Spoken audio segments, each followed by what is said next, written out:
jóvenes en este tiempo de Semana Santa buscan la mejor manera de aprovechar y optimizar su tiempo en actividades que no solamente puedan resultar recreativas.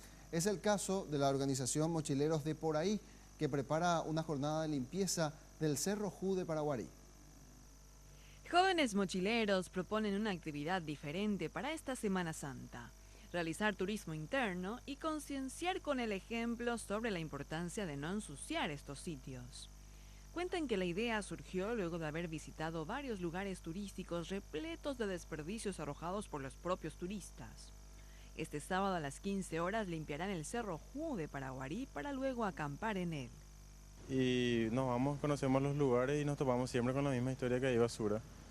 Basura que ni siquiera pesa 1 kilo, que le cuesta a la gente volver a llevar a sus casas o a un cesto de basura. Y queremos empezar a ir a juntar, empezando desde ahí. Y después ver más adelante otros lugares como Itaputapunta, la cordillera de los Uturuzú y otros lugares como Saltos de Agua, etc. Mochileros de Por Ahí está integrado por jóvenes aficionados al turismo interno.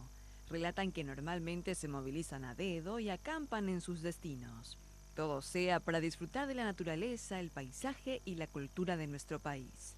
Las personas interesadas pueden localizar al grupo a través de la fanpage en Facebook Mochileros de Por Ahí o en la página web www.mochilerosdeporahí.com.py.